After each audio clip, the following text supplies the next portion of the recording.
The receptionist's face went pale as she stammered into the phone.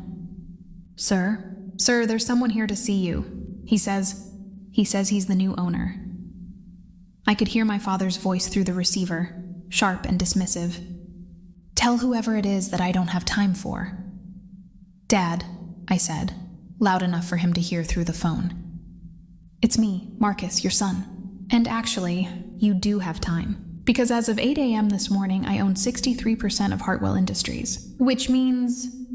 I paused, letting the weight of the moment settle. I own you. 20 years. 20 years since he walked out on Mom, on me, on my little sister Emma.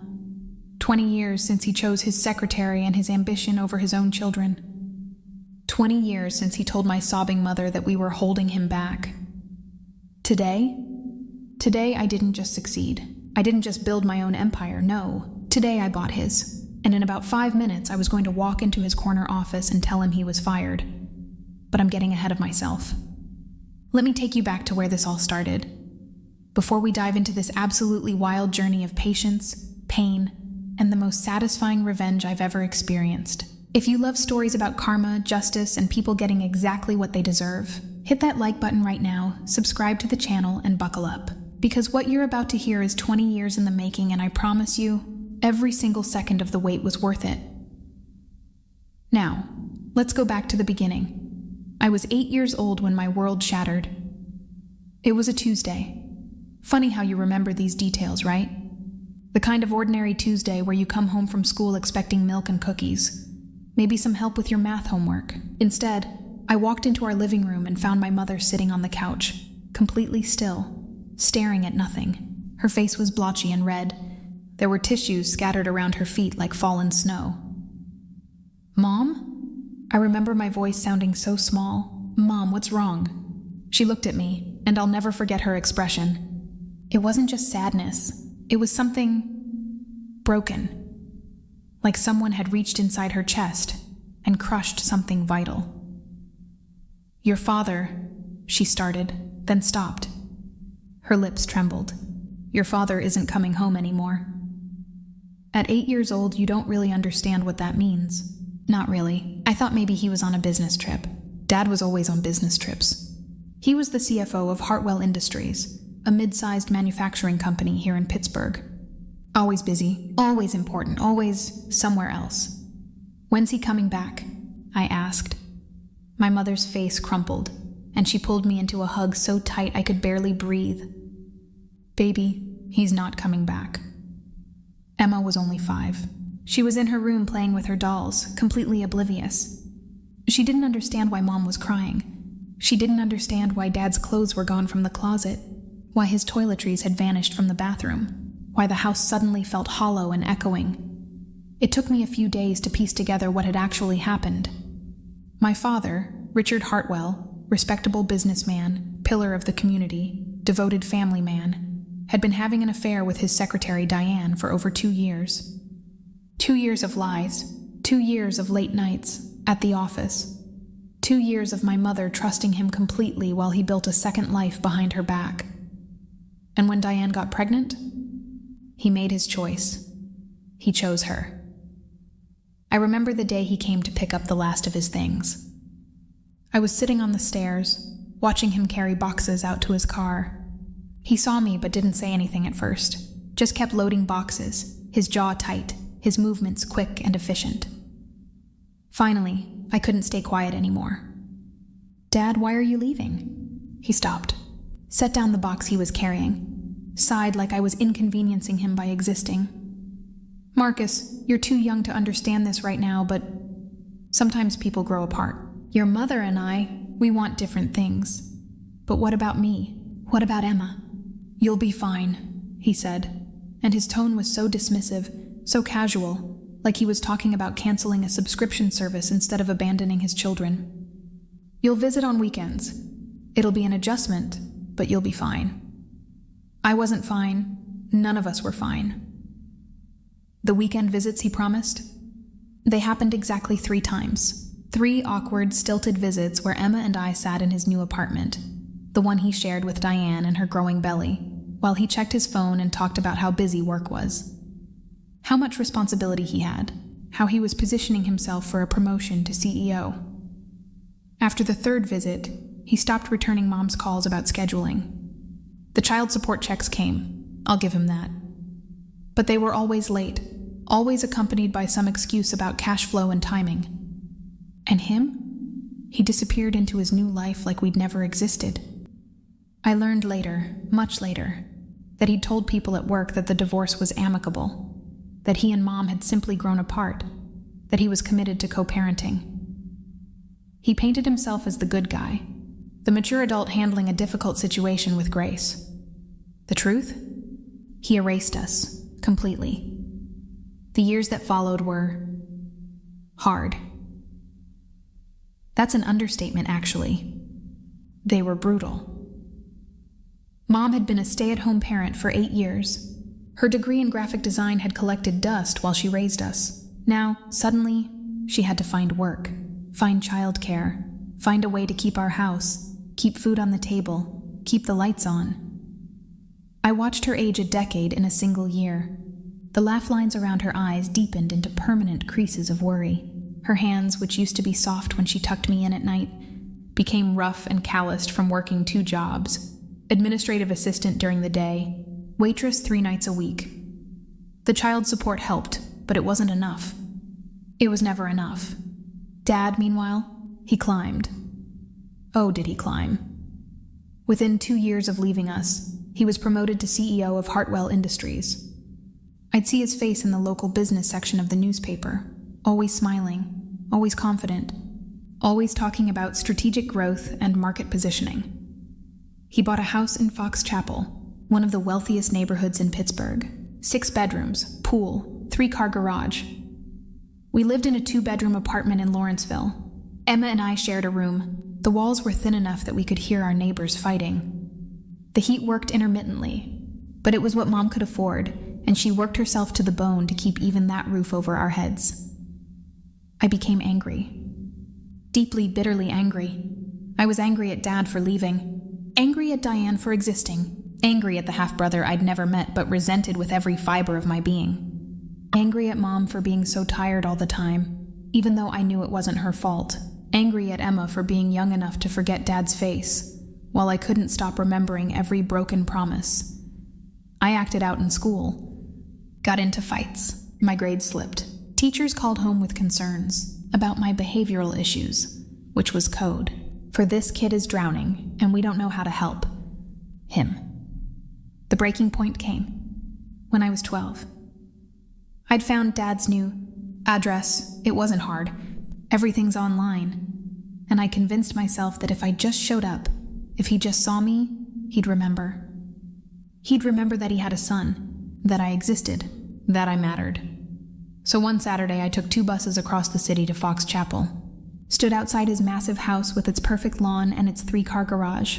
His car was in the driveway, a new BMW, sleek and black and expensive. I rang the doorbell. Diane answered. She was older now, mid-30s maybe, still pretty in that polished, professional way. She looked at me with zero recognition. "Can I help you?" she asked, pleasant but detached, like I was selling Girl Scout cookies. "I'm Marcus," I said.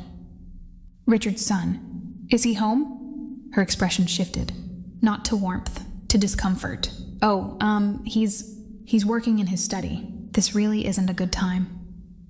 I just want to talk to him. 5 minutes."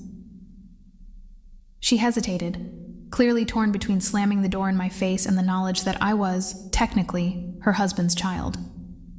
"Wait here," she finally said, then disappeared inside. I stood on that porch for 20 minutes. 20 minutes of waiting, hoping, my heart pounding so hard I thought I might throw up. When the door finally opened again, it wasn't my father. It was Diane, looking apologetic and firm. "Marcus, your father says he's very busy today. He thinks it's best if you call ahead next time. Schedule something properly. He'll have his assistant reach out to your mother to arrange a visit." No visit was ever arranged. That night I cried for the last time about my father. Not sad tears, rage tears. The kind that burn in your throat and make your chest feel like it's caving in. And somewhere in that anger, in that humiliation of being turned away from my own father's door, something crystallized, a decision, a promise to myself. I was going to succeed. Not just succeed, I was going to dominate. I was going to build something so big, so undeniable, that my father couldn't ignore it, couldn't ignore me. And then I was going to make him pay. The anger didn't go away, but I learned to channel it. I threw myself into school with an intensity that worried my mother and impressed my teachers. Straight A's every semester. I joined the robotics club, the debate team, the chess club, anything that would look good on college applications. I taught myself to code using free online resources, sitting in the public library for hours after school because our internet at home was spotty. Mom noticed the change. "Marcus, honey, you don't have to push yourself so hard," she'd say, worried. But I did. I absolutely did. Because every time I wanted to quit, every time I wanted to just be a normal teenager and slack off, I'd remember standing on that porch, waiting, being dismissed, being erased. I'd remember my father's face in the business section of the paper, smiling, successful, completely unburdened by the family he'd left behind. And I'd work harder. When I was 16, I got a job at a local computer repair shop. The owner, Jerry, was this grizzled old guy who'd been fixing computers since the 1980s. He taught me everything: hardware, software, networking, troubleshooting. I was good at it, really good. I started picking up side gigs, fixing computers for people in the neighborhood, charging reasonable rates, building a reputation. The money helped. God, did it help. I could contribute to rent, buy my own clothes, take some of the pressure off Mom. Emma was thriving now too. She was 14, creative and bright, doing well in school. She'd processed Dad's abandonment differently than I had. She'd sort of let it go, accepted it. I envied her that sometimes, the ability to not carry this weight. But the weight made me strong. I graduated high school third in my class, would have been valedictorian, but my sophomore year GPA dragged me down. I applied to Carnegie Mellon's School of Computer Science, one of the best in the country, right here in Pittsburgh. My grades were good. My test scores were excellent. My essay about overcoming adversity was powerful. But Carnegie Mellon costs $70,000 a year. We didn't have $70,000. We didn't have $7,000. I applied for every scholarship I could find, wrote essays until my fingers cramped, filled out financial aid forms until I could recite them in my sleep, and somehow, miraculously, through a combination of need-based aid, academic scholarships, and student loans that made my stomach hurt to think about, I got in. I was going to Carnegie Mellon. The day I got my acceptance letter, Mom cried. Happy tears this time. She hugged me so tight and whispered, "I'm so proud of you. So, so proud." That night, I did something I hadn't done in years. I looked up my father's company website. Hartwell Industries had grown under his leadership. They'd expanded into 3 new product lines, acquired 2 smaller competitors, grown their revenue to about $50 million annually. Respectable. Solid. Not spectacular, but comfortable. My father's bio was prominently featured, complete with a professional headshot. He'd aged, more gray hair, a few more lines around his eyes, but he still had that same confident smile. The bio mentioned his commitment to family values and his work with local charities. Family values. I laughed out loud.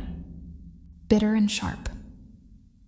"Someday," I whispered to his smiling photograph on my laptop screen. "Someday, I'm going to own you." Carnegie Mellon was exactly what I needed. I was surrounded by brilliant people, programmers, engineers, designers, entrepreneurs. People who thought big, people who weren't satisfied with mediocrity, people who wanted to build things that mattered. I majored in computer science with a focus on artificial intelligence and machine learning. This was the late 2000s, early 2010s, before AI was everywhere, before every company was pivoting to machine learning. But those of us in the field could see where things were headed. I met my best friend, Dev Sharma, during a particularly brutal algorithms course freshman year. We were partnered on a project and pulled 2 consecutive all-nighters to finish it. Dev was brilliant, better at pure math than I was, but I was better at seeing the practical applications, the business side. You know what AI really needs? I remember saying at 3 a.m., hyped up on Red Bull and exhaustion, better natural language processing for customer service. Every company is trying to automate their call centers, but the tech is garbage. People can tell they're talking to robots. What if we could make it seamless? Dev looked at me like I'd just said something profound. That's actually a massive market opportunity. By sophomore year, we were working on it seriously, building prototypes, testing algorithms, entering pitch competitions. By junior year, we had a working product, an AI-powered customer service platform that could handle complex queries, learn from interactions, and actually sound human. We called it Clara AI, named after Clara Barton, because we wanted it to feel helpful and human. And by senior year, we had our first client. A small e-commerce company in Seattle was willing to pay us $5,000 a month to implement our system. It wasn't much, but it was validation, proof that this could work. We graduated in 2014. Dev wanted to pursue his PhD. I wanted to go all in on the startup. Marcus, man, are you sure?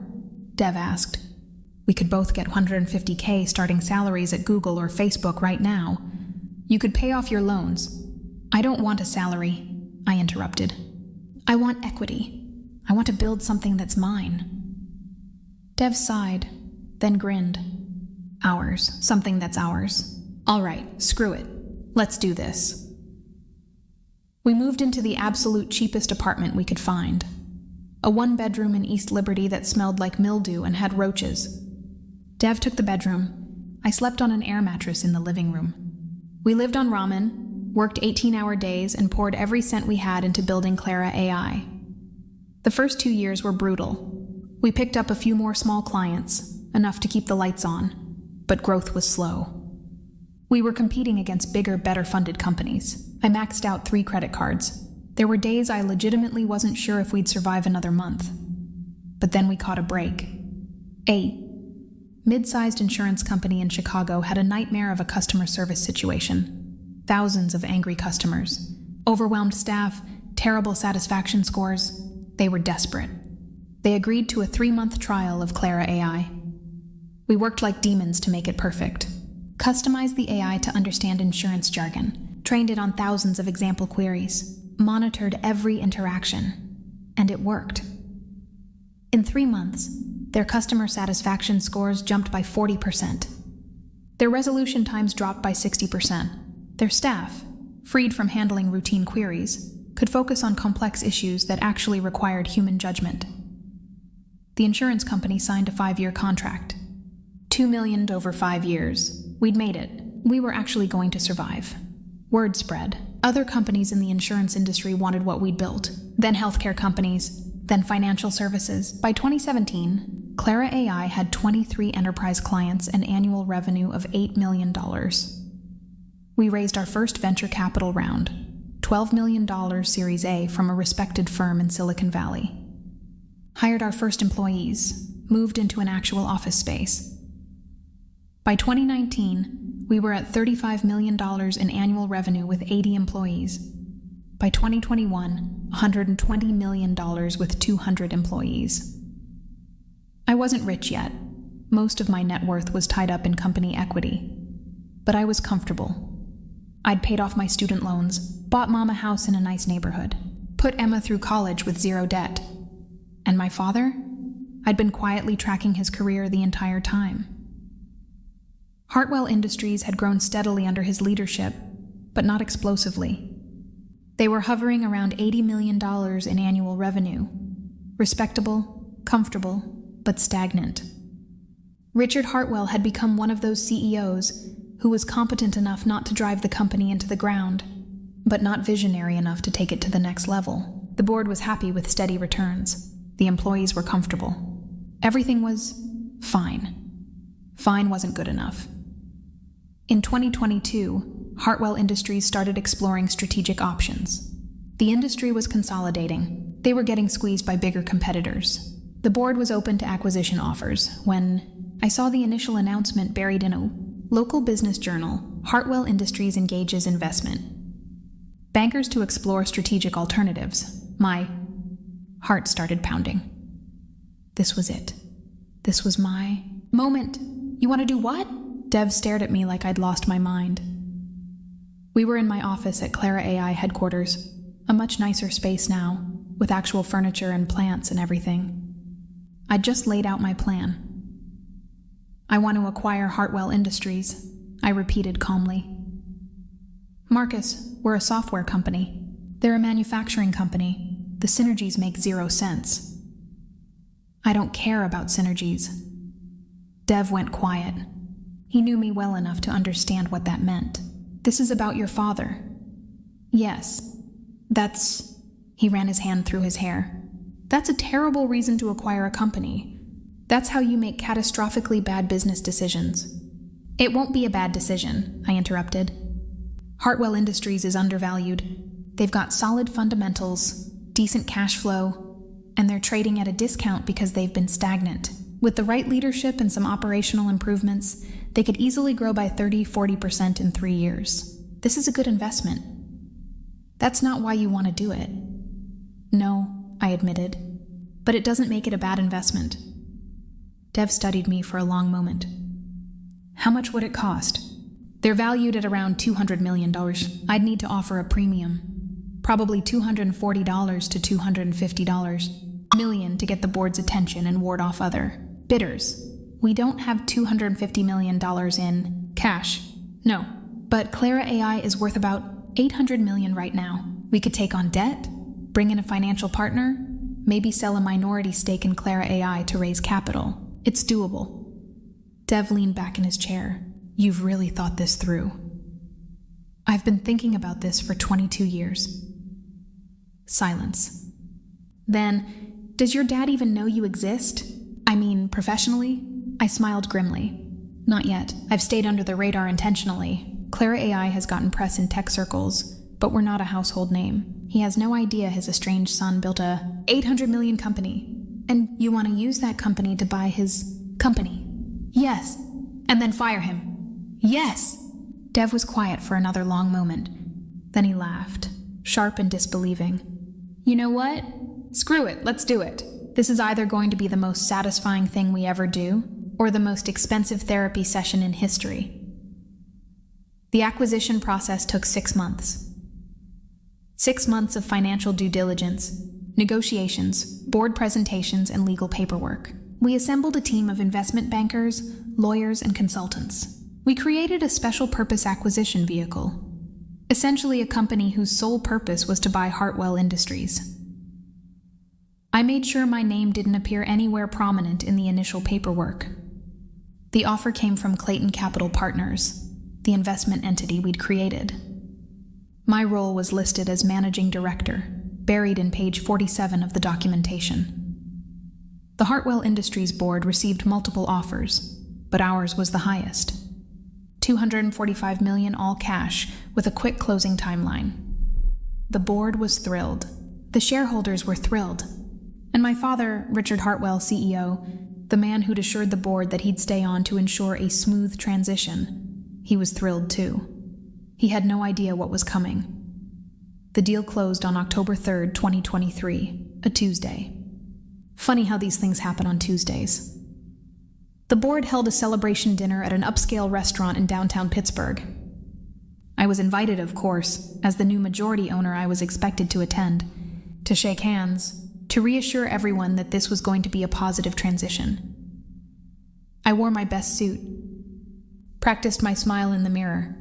This was the first time I'd be in the same room as my father in 18 years.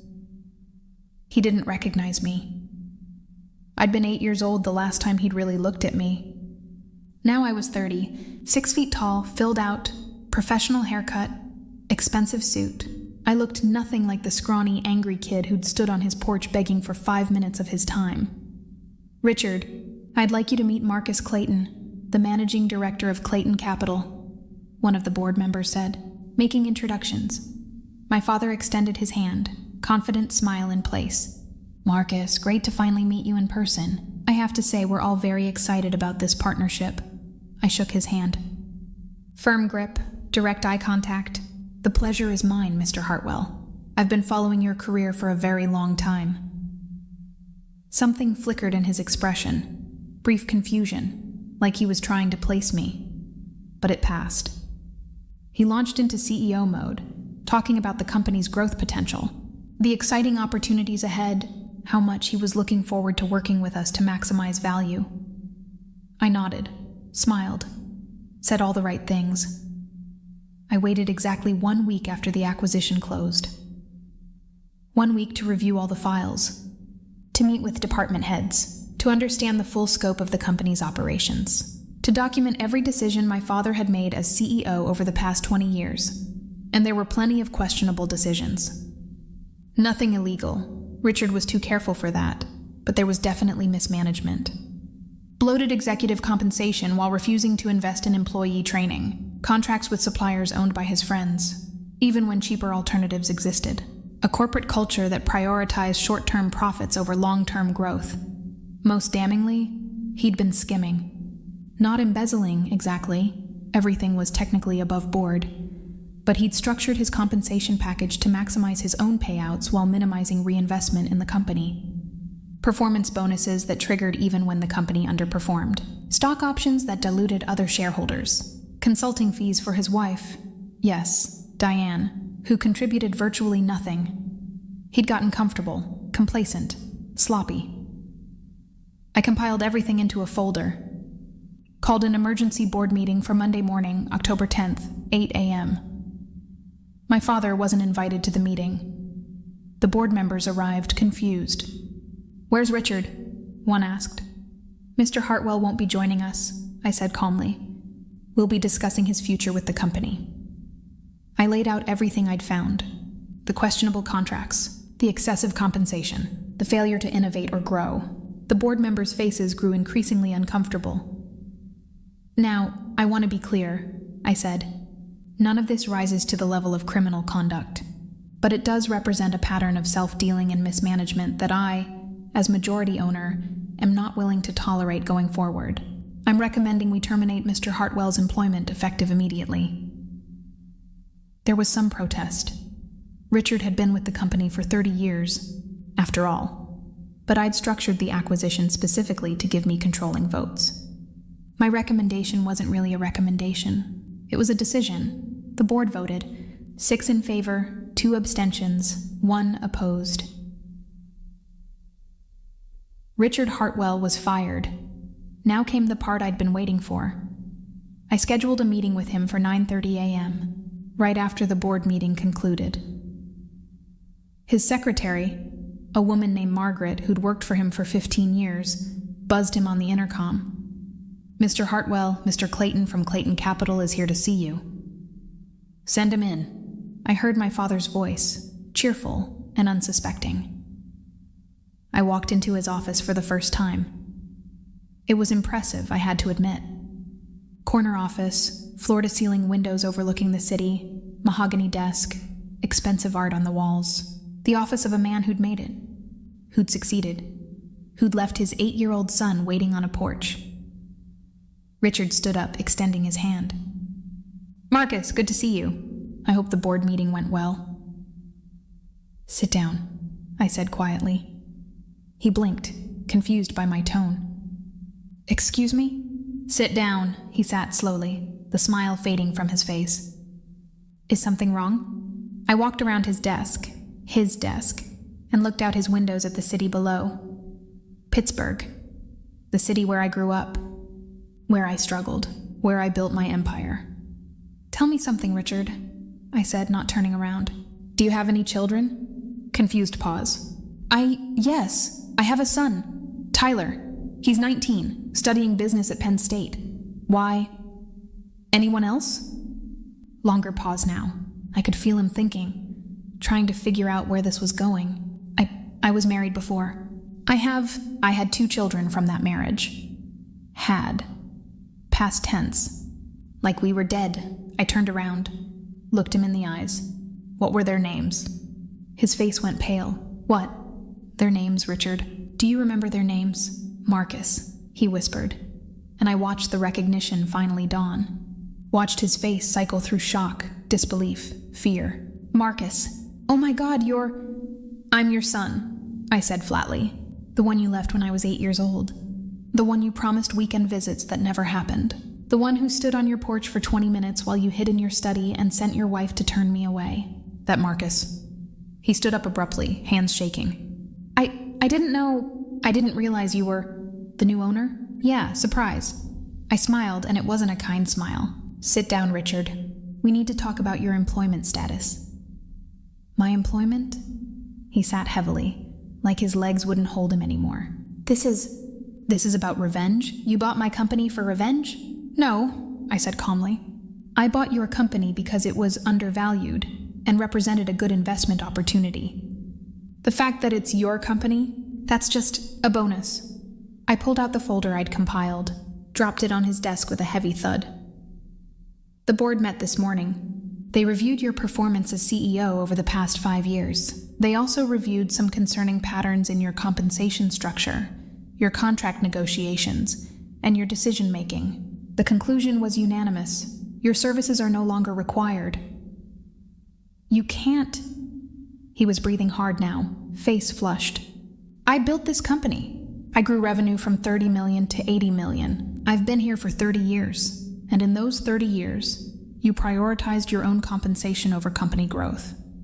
You awarded contracts to friends instead of pursuing competitive bids. You created a culture of stagnation. And most importantly, I leaned forward. You demonstrated the same pattern of selfish decision-making in your professional life that you did in your personal life. This is illegal. Wrongful termination. I'll sue. You'll lose, I interrupted. Pennsylvania is an at-will employment state. Your contract has a termination clause that allows for dismissal with cause, and trust me, we have cause. You'll receive your contractual severance, 6-month salary, but your equity will be forfeited per the terms of the acquisition, and your health insurance ends in 30 days. I'm being generous. I could have fired you for cause with 0 severance. He stared at me, mouth opening and closing like a fish drowning in air. Why are you doing this? And that's when I felt it.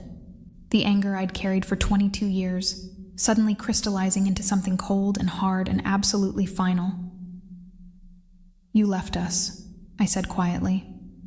You left Mom and me and Emma. You replaced us. You built a new life and pretended we didn't exist. Do you know what that does to a kid, Richard? Do you know what it feels like to be 8 years old and realize your own father thinks you're disposable? I was young. I made mistakes. You were 35. That's not young. That's old enough to understand that actions have consequences. I paid child support. The bare minimum. My voice rose for the first time, echoing in the office. You paid the court-mandated minimum, usually late, while you bought yourself a mansion and a BMW, while Mom worked herself to exhaustion just to keep a roof over our heads. While I taught myself to code in public libraries because we couldn't afford decent internet. I took a breath, steadied myself, got the anger back under control. You know what the worst part was? I continued, quieter now. It wasn't the poverty. It wasn't even the abandonment. It was the erasure. You told people you were committed to co-parenting. You put family values in your corporate bio. You pretended to be this great guy while completely erasing the family you destroyed. Marcus, please. His eyes were wet now. Actual tears. If I could go back, you can't. None of us can. But here's what can happen. You can leave. You have 30 minutes to pack your personal belongings. Security will escort you out. You're banned from the premises. Any attempt to contact employees or clients will result in legal action. In that folder, I gestured to it. That stays sealed as long as you go quietly. Make a fuss, and I'll make sure every business contact you have knows exactly what kind of man you really are. He opened his mouth, closed it, opened it again. I'm sorry, he finally whispered. For what it's worth, I'm sorry. I looked at him, really looked at him, and realized something strange. I didn't feel the satisfaction I'd expected. The triumph, the vindication. I just felt tired and sad and done. I don't care if you're sorry, I said. I stopped caring what you thought about me a long time ago. This isn't about making you sorry. This is about making sure you finally face a consequence. One real consequence for the choices you made. I walked to the door, opened it. Security was waiting outside. I'd arranged that ahead of time. Gentlemen, Mr. Hartwell has 30 minutes to collect his belongings. Please escort him out when he's finished.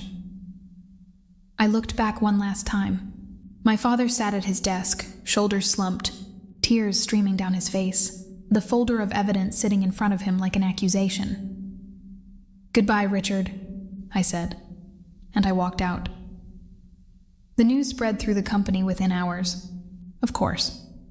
Richard Hartwell, the CEO who'd led the company for 2 decades, was gone, fired, escorted out by security. And the new owner? Turns out, he was Richard's estranged son. The rumor mill went absolutely wild. I called an all-hands meeting that afternoon. Every employee, all 240 of them, packed into the cafeteria or joined via video call. I stood at the front, looking out at dozens of confused, worried faces. "I know there are a lot of questions," I started. "So let me address the obvious one. Yes, Richard Hartwell was my father. Yes, we've been estranged for over 20 years. And yes, his termination was related to that history." The room was absolutely silent. You could have heard a pin drop. But let me be very clear about something. I didn't fire him because of personal grudges. I fired him because, upon reviewing the financials and operations of this company, I found patterns of mismanagement that were holding you, all of you, back from reaching your potential. I pulled up a slide on the screen behind me. Financial data, revenue growth comparisons. Hartwell Industries has grown by 15% over the past 5 years. That sounds decent until you compare it to industry averages of 28%. You've been underperforming, not because of you, because of leadership that prioritize personal gain over company investment. Another slide. This one showing compensation structures. Your previous CEO paid himself $2.3 million last year while denying budget increases for employee training and development, while refusing to upgrade equipment that would make your jobs easier, while cutting the 401k match from 6% to 4%. I could see faces changing, confusion turning to understanding, some anger too. Here's what's going to change. First, I'm reinstating the 401k match to 6%, effective immediately. Murmurs rippled through the crowd. Second, we're investing $5 million over the next 2 years in training, equipment upgrades, and process improvements. You've been working with outdated systems because leadership was too cheap to modernize. That ends now. More murmurs, louder this time. Third, we're implementing a profit-sharing program. When this company succeeds, you succeed. That's how it should work. I paused, making eye contact with as many people as I could. I know change is scary. I know some of you are worried about your jobs, about the company's future, about what it means to have new ownership. But here's what I promise you. I didn't buy this company to destroy it. I bought it because I see potential, huge potential, and I'm going to invest in that potential. I took a breath. I also want to acknowledge that my history with Richard Hartwell is complicated and messy and deeply personal. Some of you might think less of me for what I did today. That's fair, but I want you to know that every decision I make going forward will be about this company's future, not about my past. A hand went up in the back. I pointed to it. Yes, a middle-aged woman in manufacturing coveralls stood up. "My name's Linda. I've worked here for 17 years, and I just want to say..." She paused, emotional. "Thank you for the 401k, for the investment. We've been asking for these things for years, and Richard always said we couldn't afford it, while he drove a different luxury car every year." Applause broke out. Scattered at first, then building. I felt my throat tighten unexpectedly. "Thank you, Linda. That means a lot." The meeting continued for another 30 minutes. Questions about the transition, about leadership structure, about the company's direction. I answered everything honestly. When I didn't know something, I said so. By the end, I could feel the mood had shifted. Still uncertain, still worried, but hopeful. Maybe. As people filed out, a young guy, mid-20s, baby-faced, approached me nervously. "Mr. Clayton?" "I'm Jeremy. I work in logistics. I wanted to say that what you did took guts. My dad left too when I was 6, and I get it. The anger, the need to prove something. So yeah, I get it." He extended his hand. I shook it, unable to speak for a moment. "Thanks, Jeremy," I finally managed. "That means more than you know." That night, I drove to my mom's house. The house I'd bought her 3 years ago, a beautiful 3-bedroom in Squirrel Hill, with a garden she'd always wanted. She'd cried when I gave her the keys, said she'd never imagined owning something so nice. I let myself in with my key. Found her in the kitchen, making tea. "Marcus!" She smiled, then looked closer at my face. "Honey, what's wrong? You look exhausted." "I need to tell you something," I said. "And you're probably going to be angry." Her smile faded. "What did you do?" I told her everything. The acquisition, the investigation, the firing, the confrontation. She listened in silence, her tea growing cold in her hands. When I finished, she was quiet for a long moment. "Are you angry?" I finally asked. "Angry?" She looked at me, eyes wet. "Oh, baby, no, I'm not angry. I spent $245 million partly to get revenge on Dad. That's kind of insane." "It's not about the revenge," she interrupted gently. "It's about the fact that you took all that pain, all that anger, and you didn't let it destroy you. You built something. You succeeded. You proved that his leaving didn't define you." "I fired him, Mom. I looked him in the eyes and fired him." "Good," she said firmly. "He deserved it. Not for leaving me. I've made my peace with that. But for what he did to you and Emma, for erasing you, he deserved exactly what you gave him." She stood up, came around the table, and pulled me into a hug. "I am so, so proud of you," she whispered. "Not because you got revenge, because you became the man you are despite everything, because you took care of me and Emma, because you built something real and good. The revenge, that's just a cherry on top." I hugged her back, and for the first time in 22 years, I felt something shift. The weight I'd been carrying, the anger, the hurt, the need to prove myself, it didn't disappear completely. But it got lighter, manageable. Emma called the next morning. "You fired Dad?" She was laughing. Actually laughing. "Marcus, oh my God, I can't believe you actually did it. You're not upset?" "Upset? Are you kidding? This is the most badass thing I've ever heard. I'm showing all my friends the business articles. Yeah, that's my big brother. He bought our deadbeat dad's company and fired him. I'm going to be insufferable about this for years." Despite everything, I smiled. "You're weird." "I'm proud of you," she said, more seriously. "You worked so hard for this. You earned this. And honestly, Dad had it coming. I thought you'd be the one telling me to forgive him. You always seemed so over it." "I am over it," she said. "I don't carry anger about him like you did. But that doesn't mean I think he deserved forgiveness. Some things are unforgivable, Marcus, and abandoning your kids is on that list." After we hung up, I sat in my office in my building, in my company, and thought about forgiveness. I didn't forgive my father. I probably never would. But I was starting to forgive myself for how much I'd let his abandonment shape me, for how much energy I'd spent on anger, for how much of my success was driven by rage instead of joy. I was starting to imagine a life where I built things because I wanted to, not because I had something to prove. That felt like freedom. Of course, my father didn't go quietly. 3 weeks after his termination, I received a letter from his attorney. He was suing for wrongful termination, claiming the firing was retaliatory and personal in nature, and seeking $15 million in damages. I forwarded it to my legal team with a simple note: "Handle this." They did. The lawsuit was garbage. Pennsylvania's at-will employment laws are very clear, and we had documentation of legitimate business reasons for his termination. His lawyer knew it was garbage too. This was just my father's attempt to maintain some dignity, to look like a fighter instead of a victim. The lawsuit was dismissed with prejudice 6 months later. He appealed, lost again. During the legal process, some things came out that I hadn't known. Diane had left him. Apparently, losing his job and his income and his status was enough to make her reconsider their 20-year relationship. The divorce was filed 4 months after his termination. Tyler, my half-brother, though I'd never met him, had dropped out of Penn State.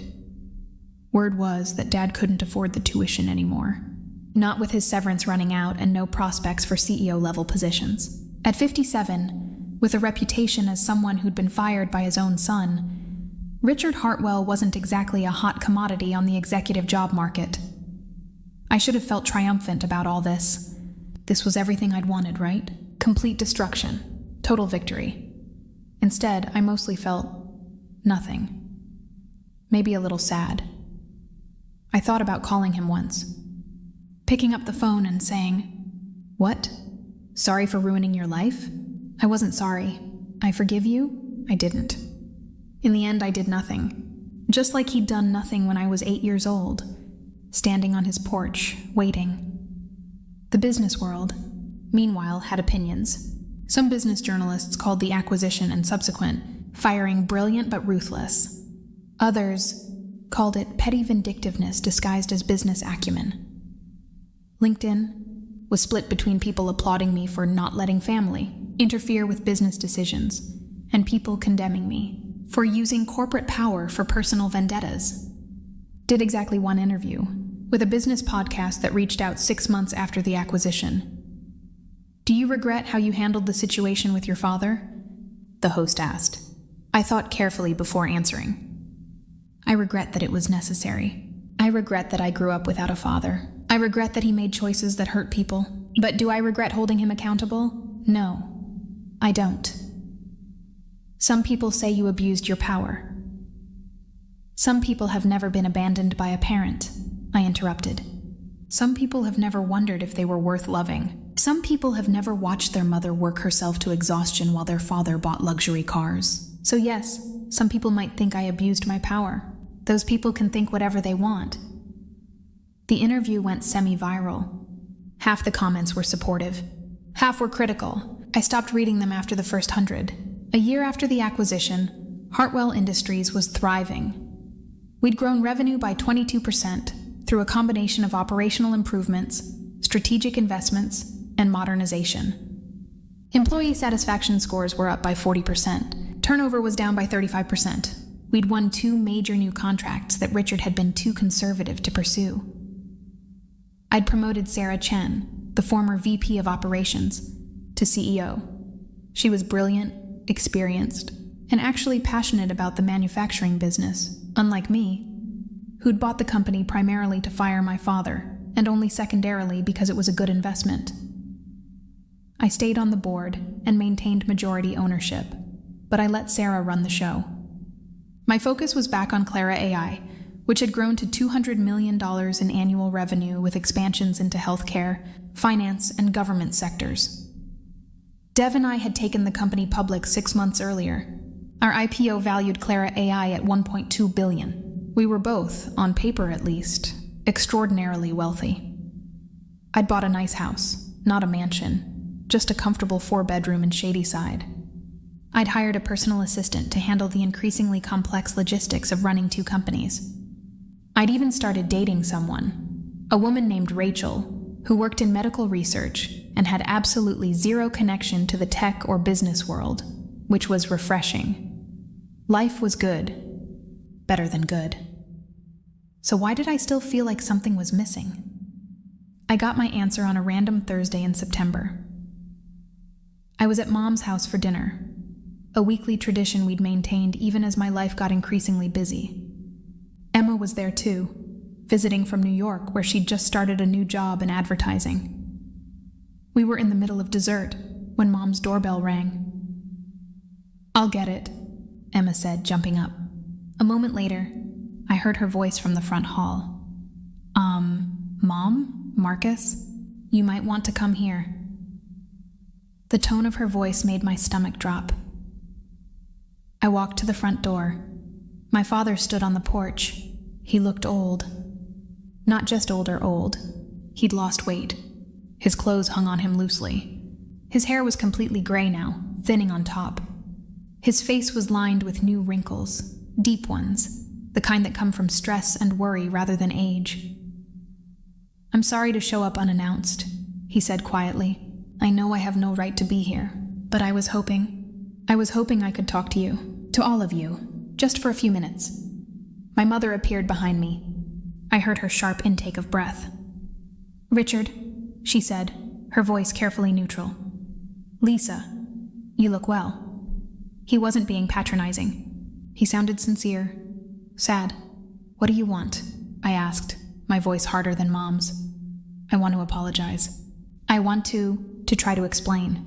I don't expect forgiveness. I just want you to hear me. Please." I looked at Mom. She looked at Emma. Emma shrugged, her expression unreadable. "5 minutes," I finally said. "You get 5 minutes." We sat in Mom's living room. My father perched awkwardly on the edge of the armchair. The same chair he used to sit in. Back when this was his house too. Before he destroyed everything. "I've been sober for 4 months," he started. "AA meetings, therapy, the whole thing. And one of the steps is making amends to people you've hurt. I know I can't undo what I did. I know sorry isn't enough, but I wanted to say it anyway." He looked at Mom first. "Lisa, I was a coward. I was unhappy. And instead of being honest with you, instead of working on our marriage, I had an affair. I told myself you were holding me back, that I'd be happier with someone else, that I deserved more. But the truth is, I was just selfish. You deserved so much better than what I gave you." Mom's expression was stone. She said nothing. He turned to Emma. "Emma, you were so young. You probably don't remember much about me. I robbed you of having a father. I robbed myself of watching you grow up. And I'm sorry." Emma's jaw was tight. "I don't remember you at all. You're basically a stranger who shares my DNA." He flinched but nodded. "That's fair." Then he looked at me, and I saw something in his eyes I'd never seen before. Genuine remorse. "Marcus, I have no excuse for what I did to you. You were 8 years old. You needed a father, and I abandoned you. Worse than that, I erased you. I pretended you didn't exist because it was easier than facing what I'd done. When you showed up at my door, I turned you away because looking at you made me feel guilty, and I hated feeling guilty, so I just removed you from my life." His voice cracked. "And then you became successful. More successful than I ever was, and I told myself I didn't care. But I did care. I cared so much. I'd read about Clara AI in the tech news and think, that's my son. And I'd feel this impossible combination of pride and shame. Pride in what you'd accomplished. Shame that I had nothing to do with it, that I'd done worse than nothing. I'd made it harder." Tears were streaming down his face now. "When you walked into my office that day and told me who you were, for 1 second I felt relief, because you'd finally seen me, finally acknowledged me, and then you fired me, and I felt what you must have felt standing on my porch, dismissed, erased, worthless." He wiped his eyes. "I don't expect you to forgive me. I haven't forgiven myself. I just wanted you to know that I'm aware of what I did. I'm aware of the damage. And if I could go back and change it, I would. But I can't.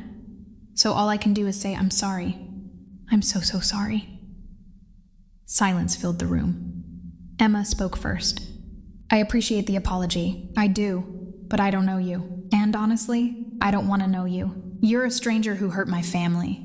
I hope you find peace, but I don't need to be part of that process." She stood up and left the room. Mom was next. "Richard, I stopped being angry at you a long time ago, but that doesn't mean I want you in my life. I've built a good life, a life I'm proud of. I don't have room in it for you." She left too. It was just me and him. "Marcus?" he said quietly. I looked at this man, this stranger who'd shaped so much of my life without being in it, and tried to figure out what I felt. Anger. Some, but less than I expected. Satisfaction. Maybe he was broken now. I'd won, but mostly I felt tired. "I believe you're sorry," I finally said. "And I believe you've suffered. But you're right, sorry isn't enough. It doesn't undo the damage. It doesn't give me back my childhood. It doesn't give Mom back the years she spent struggling. I know. Let me finish. My voice was firm. You asked for 5 minutes. I'm giving you an answer. He fell silent. Here's the thing, Dad. The word felt foreign in my mouth. You taught me something valuable, even if you didn't mean to. You taught me that actions have consequences, that choices matter, that you can't just take and take and take without eventually paying a price. I stood up. So here's my choice. I don't forgive you, but I also don't hate you anymore. You're just a person who made terrible decisions, a person I'm related to but don't really know, and I'm okay with that. Could we maybe try to know each other? His voice was small, hopeful in a desperate way. No, I said gently. No, I don't think so. I don't need a father anymore. I haven't needed one for 20 years. I figured out how to be a man without you, and I like who I became. Adding you to my life now, it wouldn't improve anything. His face crumpled. I understand. I hope you get better, I added.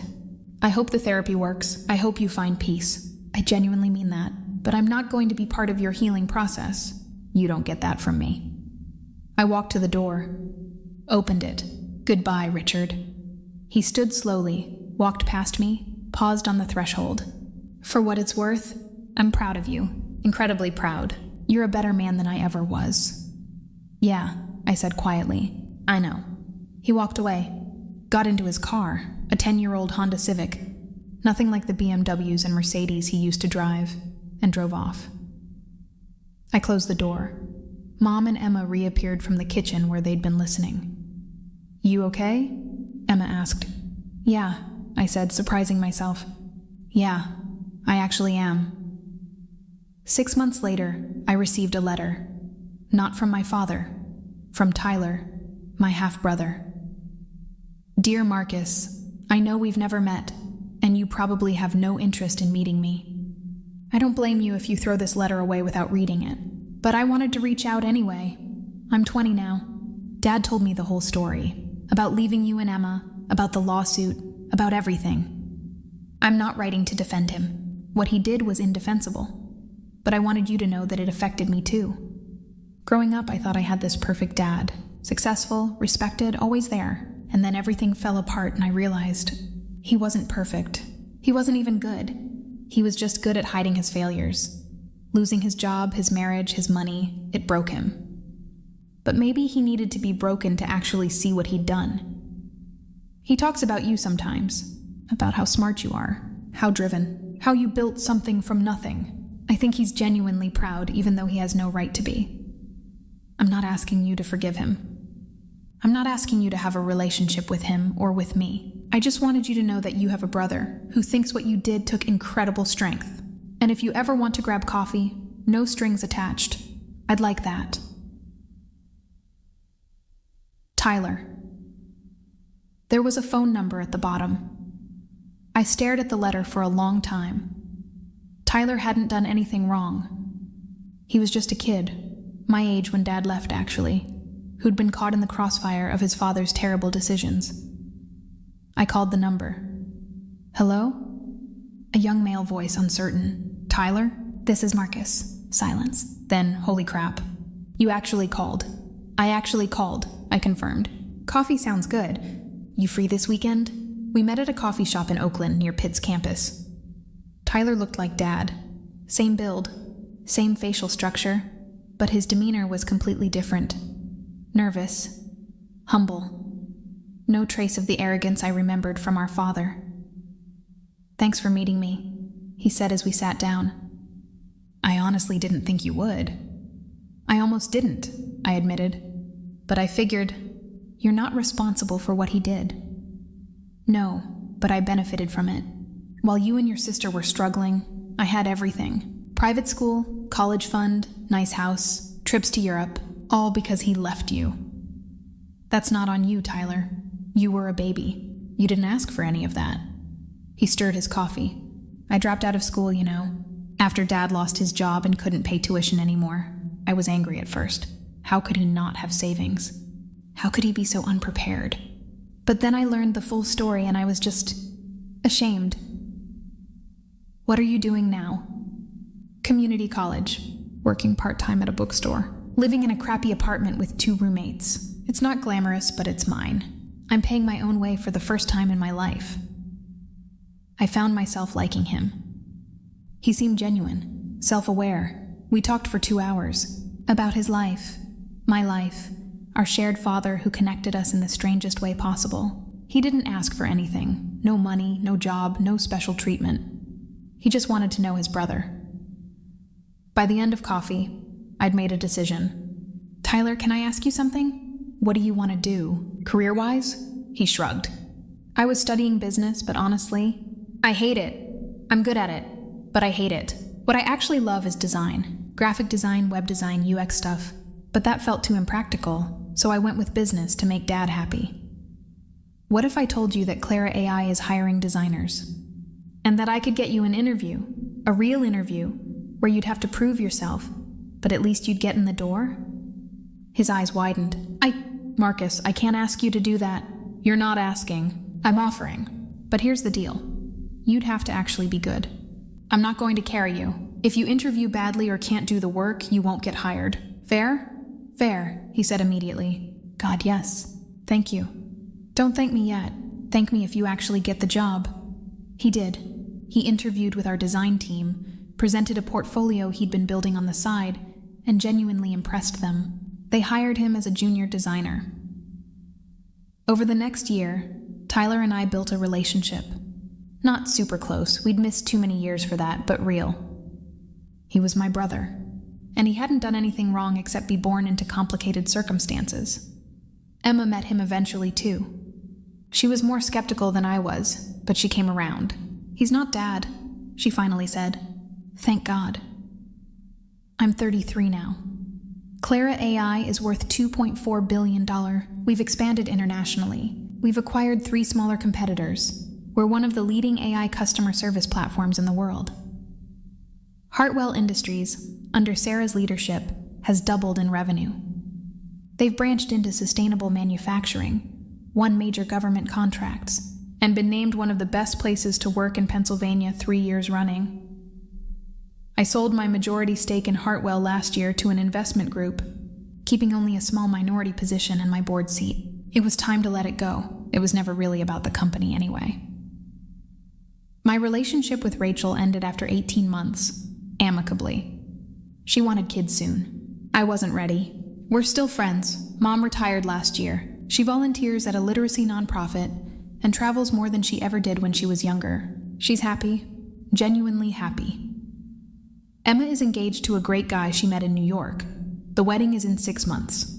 I'm walking her down the aisle, and I've never been more honored by anything.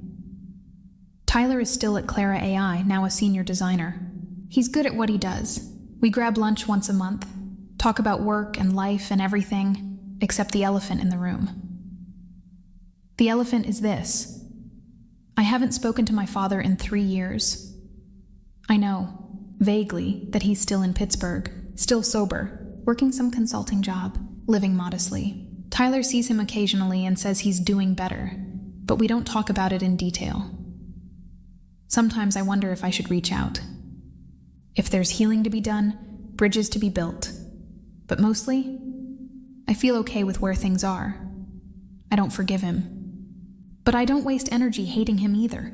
He's just someone I used to know, someone who taught me, inadvertently, to be strong and self-reliant and determined. Someone who made me who I am by showing me exactly who I didn't want to be. And you know what? I like who I am. I'm proud of what I've built. Not just the companies or the wealth or the success, but the person. The man who takes care of his family, who keeps his promises, who shows up, the man my father never was. So did I get my revenge? Absolutely. I bought his company and fired him. I watched his life fall apart. I won by every measurable metric. But the real victory wasn't the firing. It wasn't the humiliation or the consequences or the karmic justice. The real victory was building a life so good, so full, so meaningful, that whether or not my father was proud of me stopped mattering, because I was proud of me. And in the end, that's all that really counts. Sometimes revenge isn't about destruction. Sometimes it's about proving, to yourself, not to anyone else, that you're more than the worst thing that ever happened to you, that you can take pain and turn it into purpose, that you can break cycles instead of repeating them. My father taught me what not to be, and in some twisted way, maybe that was the most valuable lesson of all. If this story resonated with you, hit that like button and let me know in the comments. Have you ever gotten revenge on someone who wronged you? Was it as satisfying as you thought it would be, or did it feel different than you expected? And if you want more stories like this, real, raw, and absolutely wild, subscribe to the channel. Trust me, you won't regret it. Thanks for listening. I'll see you in the next one.